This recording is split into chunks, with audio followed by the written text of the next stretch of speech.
सभी साथियों को मेरा नमस्कार। स्वागत है आप सभी का आज एक नए इंडियन एक्सप्रेस एनालिसिस में। आज हम बात करने वाले हैं 27 जून के इंडियन एक्सप्रेस को लेके। चलिए शुरू करते हैं। शुरुआत में ही हमारे सामने जो वर्ल्ड की खबर है उसमें जूलियन असांज जी का तस्वीर है, जिसमें बताया गया है कैसे उनको खिलाफ जो मुकदमे चल रहे थे वो यूएस ने विड्रॉ कर दिए हैं। अब इसको लेके मैं पुरानी वीडियोस में आपको बता चुका हूँ, तो मैं फिर से नहीं जाऊँगा। इसमें आपके जानने के पर्पज़ का ये है कि आप, वैसे तो मुश्किल है कभी इस टॉपिक को टच भी करे यूपीएससी। आप ये जानने की कोशिश करिएगा कि कैसे जो साइपान जगह है, ये साइपान जगह है, इसका और यूएस का जो रिश्ता है थोड़ा अलग है। मतलब यूएस की हवाई है, कुछ ऐसे छोटे छोटे आइलैंड्स हैं यूएस कॉन्टिनेंट के पास में जो यूएस की अथॉरिटी के अंडर आते तो हैं, मगर वहाँ पे यूएस की नॉर्मल लेजिस्लेचर काम नहीं करती है। साइपान में डिस्ट्रिक्ट कोर्ट भी यूएस के हैं, साइपान में तमाम चीज़ें यूएस की चल रही हैं, मगर वहाँ पे कुछ अंतर है। पूरी तरीके से ये यूएस को नहीं मानते हैं। देखिएगा, एक बार गूगल करिएगा, मैं इस पे आऊँगा एक और बार अगली अगली वीडियो में। बहुत सारे देश हैं यूएस के कॉन्टिनेंट के पास में, इसीलिए साइपान को चुना। जूलियन असांज ने साइपान को इसीलिए चुना है क्योंकि जूलियन असांज ने पहली शर्त यही थी कि वो यूएस टेरिटरी में एंटर ही नहीं करेंगे, तो यूएस ने तभी इनको साइपान में आने के लिए अलाउ कर दिया था। साइपान के नियम थोड़े अलग हैं, साइपान में रूल्स थोड़े अलग चलते हैं। यूएस का आता है मगर यूएस का भी नहीं है। देखिएगा आप उसको एक बार। और साइपान की क्यों चुना, इसका एक और कारण है कि साइपान जो है ना, वो ऑस्ट्रेलिया से पास में है। लगभग 3000 किलोमीटर की दूरी पे है, मतलब फ़्लाइट से जाएंगे तो पास ही पड़ता है। तो बताएंगे आपको उसके बारे में, वरना वेबसाइट पर हम डाल देंगे, आपको वेबसाइट पे जो मैं आपको बताने का प्रयास करूँ वो मिल जाएगा। ठीक है। इसके अलावा इनके आपके वकील साहब है, इनका बयान है, देख लीजिएगा, कुछ खास नहीं है। हम इस कंटिन्यू करते हैं आगे। Danish farmers to face carbon tax for flattened cows pigs at world's first। ये एक नई खबर है डेनमार्क की तरफ से कि Denmark will tax a livestock farmer for the greenhouse gases emitted by their cows, sheep and pigs from 2030, the first country in the world to do so, as it targets a major source of methane emissions, one of the most potent gases contributing to global warming। Methane gas हम जानते हैं, जो हमारे dairy animals हैं, इन जैसे कि लोग घास चरते हैं, गैस एमिट होती है। पूरी प्रक्रिया अलग होती है। फ़िलहाल आप ये समझ सकते हैं कि ये क्लाइमेट चेंज को देखते हुए एक कदम है। और the aim is to reduce Danish greenhouse gas emissions by 70% from 1990 levels by 2030। ठीक है। Although carbon dioxide typically gets more attention for its role in climate change, methane traps about 87 times more heat on a 20-year timescale, according to US National Oceanic and Atmospheric Administration। ठीक है। Methane carbon dioxide से 87 times ज़्यादा हमारे लिए ख़तरनाक है, क्योंकि इससे ज़्यादा वो आपका हीट को ट्रैप करती है। ठीक है, कार्बन डाइऑक्साइड से ज़्यादा। तो ये आपके लिए खबर है कि डैनिश जो है आपका, इस गवर्नमेंट ने ये कदम उठाया है। आगे बढ़ते हैं। ओम बिरला जी को चुना गया है लोकसभा स्पीकर। ठीक है, ये आप देख लीजिए, कुछ खास नहीं है। आप पेपर आप पूरा पढ़िएगा, हम पूरा डिस्कस नहीं करेंगे कि हमें कोई जो इम्पोर्टेंट चीज़ें हैं उसी की बात करेंगे। बाकी अगर हम अननेसेसरी टाइम लेंगे तो वीडियो बहुत लंबा हो जाता है। मानसून को लेकर एक छोटी सी अपडेट है। Monsoon to cover central north east by June 29, says IMD। The southwest monsoon will swiftly advance to east, central and western parts of the country by this weekend, making up for the delayed onset in some of these regions. The monsoon will cover Gujarat, Madhya Pradesh, Chhattisgarh, Jharkhand, Bihar, and West Bengal entirely, in addition to making advancement into more areas of East and West Uttar Pradesh, Uttarakhand, Himachal Pradesh, Jammu Kashmir, Ladakh, Gilgit Baltistan, Muzaffarabad, north of Punjab and Haryana bye June 29, मतलब जून 29 तक हमारा जो monsoon है वो लगभग मध्य प्रदेश से लेके ऊपर जम्मू कश्मीर के क्षेत्रों तक पहुंच जाएगा। 29 जून के आसपास अपना एडवांसमेंट और बेहतर कर देगा। According to IMD, Delhi and its neighbouring areas will experience thunder and rain from Thursday through Sunday, bringing down temperatures at 34 degree Celsius. मतलब संडे के बाद से ही आपका तापमान में गिरावट देखने को मिलेगा। Due to multiple favorable weather systems, enhanced rainfall is likely over east and hilly areas of northern India. The strong southwesterly winds coming in from Bay of Bengal will cause widespread heavy spells over northeast India. और जो south westerly winds हैं आपकी, जो बे of Bengal की तरफ से आ रही होंगी, ठीक है, साउथ वेस्टर्ली विंड्स आपकी जो बे ऑफ बंगाल तरफ से आ रही होंगी, वो जो आपका पूर्वोत्तर क्षेत्र है, नॉर्थ ईस्ट रीजन है, यहाँ पे और ज़्यादा बारिश का कारण बनेंगी।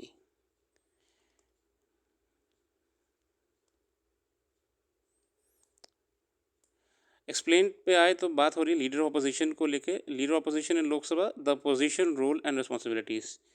सो we will be talking about what is the leader of opposition role in the Lok Sabha. Raebareli MP Rahul Gandhi is the leader of opposition in Lok Sabha.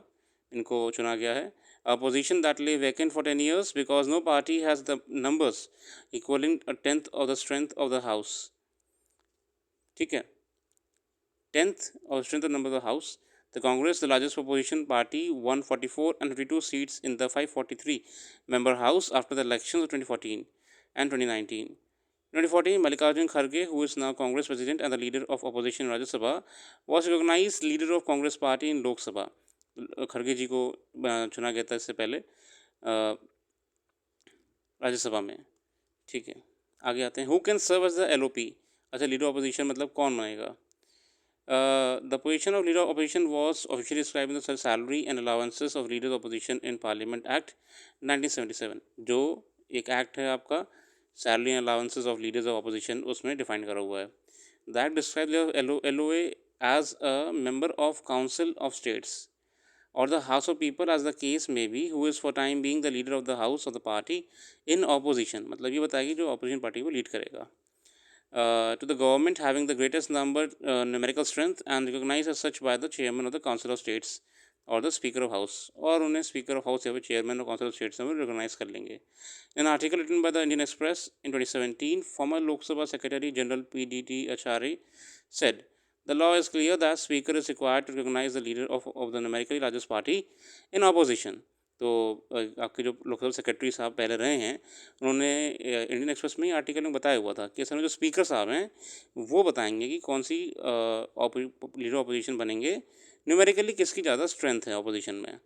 Acharya, however, rejected the conventional understanding that to get the post of leader opposition, party must have to be at least 10% of MP in the House. He wrote, a mysterious rule is often quoted by some self-styled experts, which requires a party to have at least 10% of members of the House of Speaker to recognize him as a leader of opposition। अच्छा, उन्होंने ये कहा है कि ऐसा नहीं है कि जो हम कहते हैं कि 10% मिनिमम आपके होने चाहिए मेंबर्स हाउस में, वही बनेंगे LOP।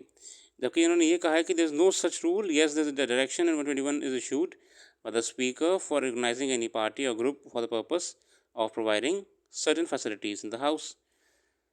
This direction relates to the recognition of party, not the leader of opposition. अच्छा, ये इन्होंने कहा है कि जो 10% वाला रूल है ये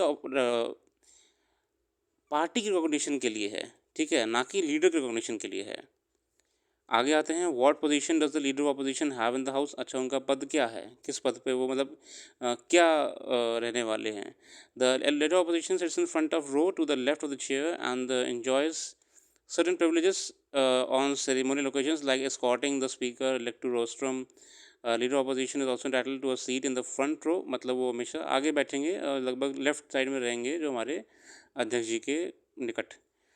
The main duty of the leader of opposition is to serve as the voice of opposition in the house। ये आवाज़ है पूरी opposition की। An official booklet on parliament published in 2012 says the leader of opposition in Lok Sabha is considered as the shadow prime minister with a shadow cabinet ready to take over the administration of the government। मतलब 2012 में एक पत्रिका में ये mention करा हुआ था कि लीडर ऑफ अपोजिशन बेसिकली क्योंकि सरकार से काम करवाता है, जो सरकार पार्लियामेंट में इससे काम नहीं कर रही होती उनको उठाता है मुद्दों को। तो वहाँ पर उन्होंने एक टर्म यूज़ करा है शैडो प्राइम मिनिस्टर, मतलब कहीं न कहीं वो सरकार की उन्हीं कमियों पे अपने अपने जब पॉइंट्स रखता है, तो वो एक शैडो प्राइम मिनिस्टर के रूप में ही है आपका, जैसे शैडो कैबिनेट है। मतलब वो सरकार की परछाई है, वो परछाई में रह के इस देश के लिए काम कर रहे हैं। देखिए हमारे माइंडसेट में ये होता है कि ऑपोजिशन का मतलब ये है कि वो सिर्फ़ अपने लिए काम कर रहे हैं, अपने लिए कर रहे हैं, ऐसा नहीं है। पार्लियामेंट्री टर्म्स में ऑपोजिशन का काम बेसिकली देश के लिए होता है। पार्लियामेंट में जो भी जा रहा है, चाहे वो लीडर ऑपोजिशन है, चाहे वो गवर्नमेंट है, दोनों का जो भी बहसबाजी है वो देश के लिए हो रही है। इसलिए उनको शैडो प्राइम मिनिस्टर भी कहा गया है। Since the parliamentary system is based on mutual forbearance, the leader of opposition lets the prime minister govern and is in turn permitted to oppose. वो बेसिकली विरोध करते हैं अपना बातों पे। Most importantly, the leader of opposition is the opposition's representation in the high-powered committees headed by Prime Minister for appointment of director of CBI। अच्छा सिर्फ यही काम नहीं है, लीडर ऑपोजिशन के बहुत जगह पे ज़रूरत पड़ती है, चाहे वो अपॉइंट करना हो आपके टॉप ब्रास गवर्नमेंट के CBI डायरेक्टर, CVC के director, chief information commissioners, chairperson, member of national human rights commission and Lokpal. ठीक है, तो ये सब उनकी जिम्मेदारियाँ होती हैं। इससे पहले इस पद पे कौन कौन रहा है? सुषमा स्वराज जी रही हैं लेट, सुषमा स्वराज जी 2009-14 तक, LK आडवाणी साहब और सोनिया गांधी, शरद पवार, अटल बिहारी वाजपेयी एंड राजीव गांधी।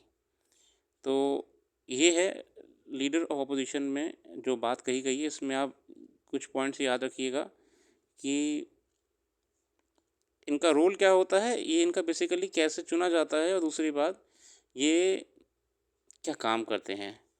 ठीक है, आगे बढ़ते हैं। National assembly elections in France, what is the cohabitation, ये एक्सप्लेन ग्लोबल में देखेंगे।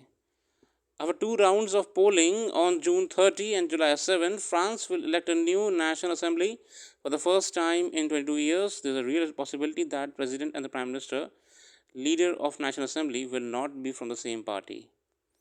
ये पहली बार ऐसा होगा कि जो आपके प्रेसिडेंट और प्राइम मिनिस्टर रहेंगे वो एक पार्टी के नहीं रहने वाले हैं।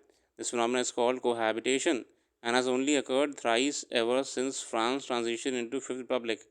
और ऐसा लगभग तीन बार ही हुआ है जैसे फ्रांस हमारा फिफ्थ रिपब्लिक बना है। President versus Prime Minister, France is a semi-presidential representative parliamentary democracy with clearly defined roles for the President and the Prime Minister. The current political regime, called the Fifth Republic, first came into effect in 1958, with the President being directly elected by popular vote since 1962.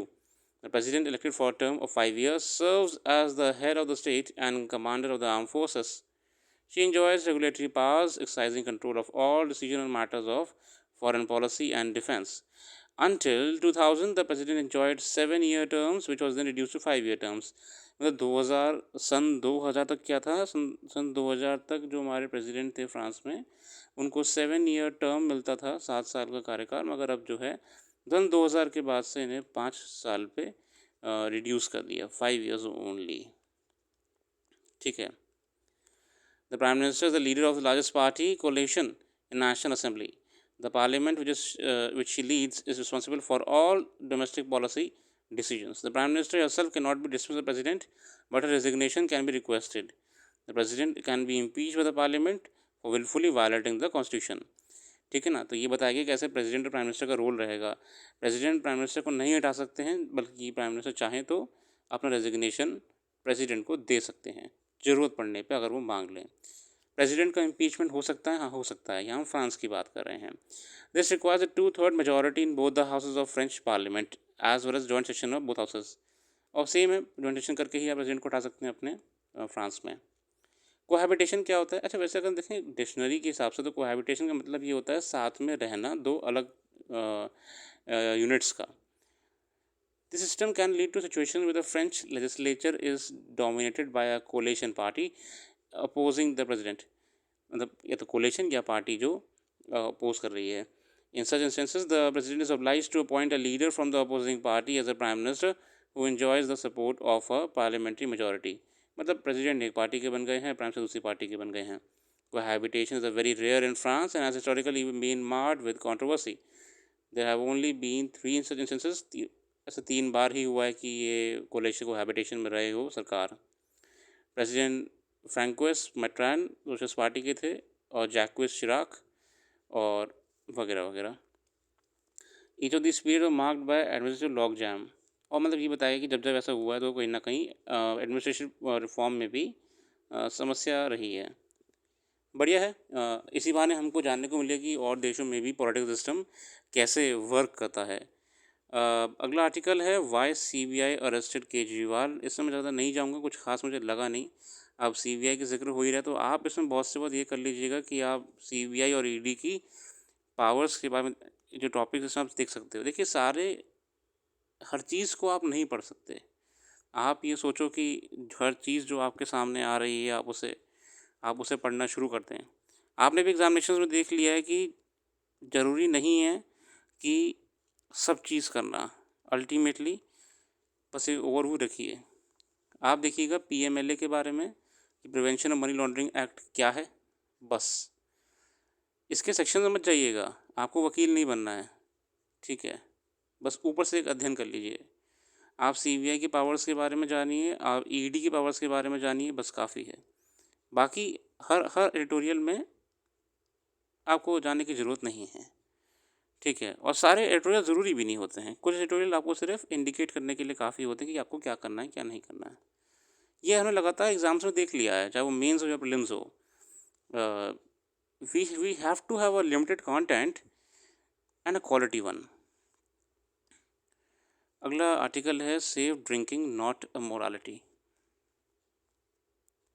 Vikram Patel द्वारा लिखा गया। India's recurring tragedies, which lead to countless lives lost and maimed, from road traffic accidents to monsoon flooding, have one common thread running through them: an incompetent state that is unable to enforce the laws. In addition, for some of these tragedies, there is a moral dimension that lurks just beneath the surface, and there is no better example of this than the recurrent calamities due to the consumption of illicit alcohol. जो whose tragedies होती हैं, जो देसी शराब जो बनती है, कभी कभी घटनाएं ऐसी आती हैं कि बहुत भारी मात्रा में लोगों की मौत हो जाती है।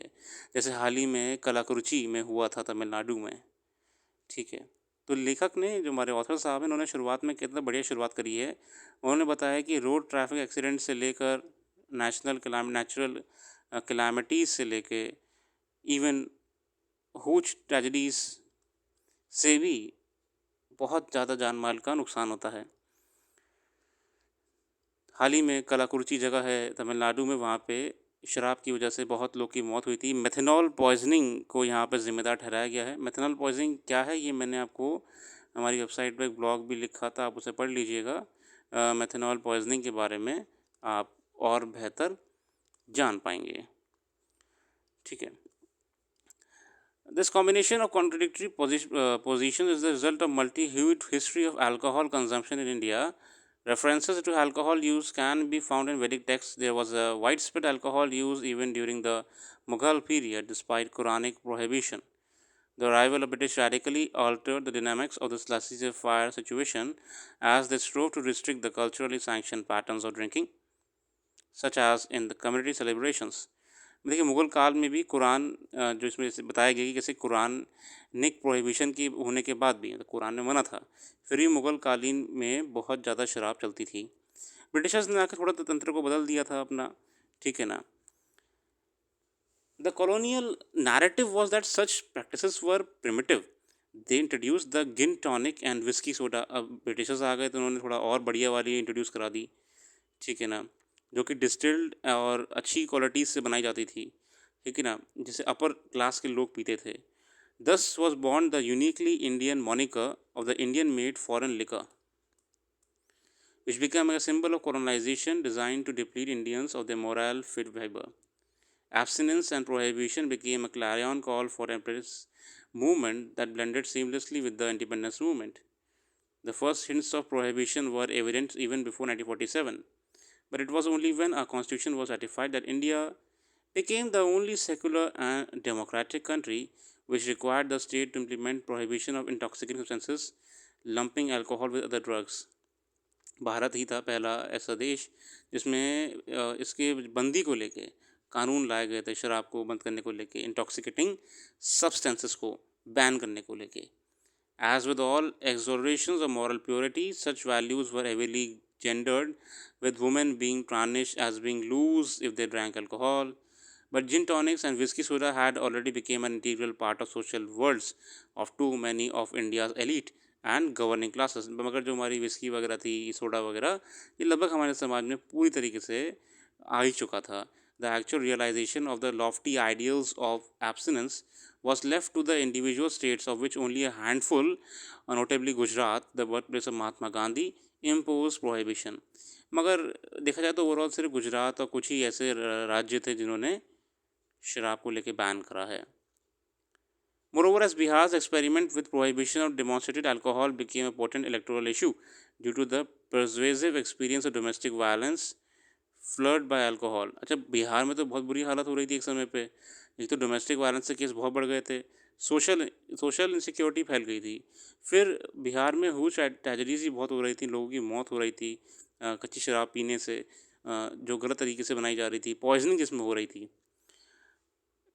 Each state has evolved its own policy somewhere on the spectrum from liberal to draconian. Some states have even evolved a hybrid approach to accommodate this contradictory stance. For example, Gujarat came up with bazaar policy wherein residents were banned from drinking, but out of state visitors could procure alcohol if armed with a doctor's certificate stating that they had a drinking problem. तो गुजरात की policies एक थोड़ी अजीब सी बताई गई है. उसमें एक क्लॉज ये भी है कि लोकल रेजिडेंट्स तो नहीं पी सकते, मगर बाहर के लोग पी सकते हैं अगर वो एक डॉक्टर सर्टिफिकेट ले आएँ साथ में, जिसमें ये मेंशन हो कि आपको सही में कोई प्रॉब्लम है. और recently the state allowed liquor in the ambitious gift city but only to permanent employees. अब ये गिफ्ट सिटी बेसिकली एक global international financial tech city बनाई गई है, गिफ्ट सिटी. ठीक है, ये गुजरात में है. ये बेसिकली इंटरनेशनल लेवल पे दुबई और सिंगापुर की तर्ज पे एक फाइनेंशियल हब बनाने का प्रयास करा जा रहा है. अब दिक्कत क्या यहाँ पे हो गई कि यहाँ पे इंटरनेशनल कंपनीज़ के ऑफिस भी खुल गए हैं, मल्टीनेशनल कंपनीज के ऑफिस खुल गए हैं, यहाँ पे खुल भी रहे हैं. दुबई, यूएई, गल्फ़ कंट्रीज़ से, खासकर यूएस से बहुत सारी कंपनीज़, बड़े बड़े बैंक्स, फॉरेन बैंक्स जो होते हैं आपके, उन लोगों ने यहाँ ब्रांचेस खोली हुई हैं अपनी. अब उन लोग की तो हैबिट है ड्रिंक करना, ठीक है, मगर गुजरात में पॉलिसी थी कि आपको ड्रिंक करना अलाउड नहीं है, ड्राई स्टेट है. गिफ्ट सिटी में अलाउ कर दिया गया है कि अगर आप वहाँ पे परमानेंट रेजिडेंट हैं, वहाँ पे लोग रहते भी हैं. देखिए, गिफ्ट सिटी बहुत बड़ा सिटी बनाया है, तो आप वहाँ पे ड्रिंक कर सकते हैं. कॉन्ट्रडिक्शन है स्टेट पॉलिसीज़ का. In Bihar, prisons are bursting with poor men who were arrested for drinking, as everywhere in the country, most victims of whose tragedies are the poor. We need nothing short of a national consensus on finding the right balance in our approach to drinking alcohol. We can be guided both by public health science and the experiences of other countries. This might also offer an opportunity to revisit our policies on cannabis, another substance with a long and storied history of use in India. तो cannabis को लेके हमें सोचना चाहिए. US में भी देखिए cannabis को तो बहुत बार नियम लाए गए हैं, मगर यूएस में कुछ स्टेट्स ने कैनबिस को अलाउ कर दिया है कम मात्रा में सेल करने के लिए. It was criminalise in the pressure on the US while that country itself has become home of the largest legal cannabis industry in the world. तो कैनबिस को हमने तो बैन कर दिया था यूएस के दबाव में आके, मगर अब देखें तो यूएस में भी कैनबिस को लेके जितनी भी स्टेट्स हैं यूएस में, वो रिलैक्सेशन लॉज ले आए हैं. मतलब वो सेल परचेज भी अलाउ कर रहे हैं एक थोड़ी सी कम मात्रा में. ठीक है, बहुत ही ग्लोबल लेवल पे चीज़ों को लेकर अंडरस्टैंडिंग हो पाई हमें इस आर्टिकल के माध्यम से. अच्छा आर्टिकल है, विक्रम पटेल जी द्वारा लिखा गया है. रिमेंबरिंग द इमरजेंसी कुछ खास नहीं है, छोड़ दीजिए. मूडीज़ वार्निंग, ये बेसिकली क्रेडिट रेटिंग एजेंसीज होती हैं, CRAs, अगर आप इकोनॉमिक्स में देखेंगे, क्रेडिट रेटिंग एजेंसीज. बाकी इनकी जो न्यूज़ आती है ज़्यादा पढ़ने की ज़रूरत नहीं है आपको, कि ये तो पूरे साल में 10 बार आती रहती है. क्वार्टरली, बाई ईयरली, आप बस ये देखिएगा, इकोनॉमिक्स में ज़रूरी है आपका, ठीक है, इकोनॉमिक्स में, कि what are credit rating agencies and इनके पर्पस क्या है, कौन सी होती हैं, ग्लोबली कौन सी हैं. मूडीज़ है आपकी, फिच है, इकरा है, CARA है, एटसेट्रा बहुत सारी होती हैं। मेन है, S&P है। क्या बताती हैं ये आपके देश के इकोनॉमिक्स के बारे में, ठीक है। अगला आइडियाज़ पेज पे ओनली बाय इटर्नल विजिलेंस, ये एम वेंकैया नायडू जी द्वारा एक लेख आया है। एमरजेंसी को लेकर इन्होंने अपने कुछ बातें करी हैं, आप इसका अध्ययन कर लीजिएगा। आर्टिकल अच्छा है, मैं इस पर ज़्यादा नहीं जाना चाहता हूँ क्योंकि जो मेन टॉपिक्स हैं उस पर रहेंगे, ठीक है। बाकी आप भी अध्ययन करिएगा एक बार का, आपको भी एनालिसिस करना चाहिए अपने आप से। इकोनॉमिक खबर में कुछ खास नहीं है, स्पेक्ट्रम को लेके खबर आई हुई है और सेबी कैसे कोई ट्रेडिंग प्लान्स को लेके नए नियम लाने वाला है। इंडिया 7% की ग्रोथ अचीव कर लेगा, ये ब्रीफली में बताया गया है हमको। एक्सपेक्ट कर रहे हैं, NCAER ने अपनी मंथली रिव्यू में ये जिक्र करा है, ठीक है।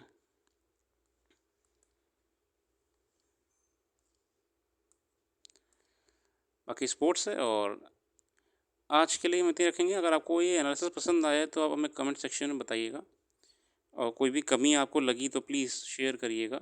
प्रयास है छोटा सा, आप लोग के लिए ही है। बाकी जो भी करंट अफेयर्स यहाँ पे डिस्कस नहीं कर पाए हैं वो आपको हमारी वेबसाइट पर मिल जाएगी। वेबसाइट का लिंक डिस्क्रिप्शन में मौजूद है। हमारा ये प्रयास है कि आपको थोड़ा सा कम टाइम कंज्यूम करें आपका, ठीक है, और आपको बस एक आइडिया दे दें कि पेपर में आज आया क्या है, ठीक है, ना कि घंटे भर के लिए बस चलाते रहें। और ये भी सही नहीं है कि सब कुछ आपको परोसे दे दिया जाए, आपको खुद से भी सर्च करना चाहिए, ठीक है। इसमें कोई बड़ी बात नहीं है कि टॉपिक्स को देख के हम ही प्रोवाइड करा दें, कुछ खुद से भी सर्च करिए, बेहतर रहेगा। कल फिर आते हैं। Thanks for giving a precious time and have a very nice day.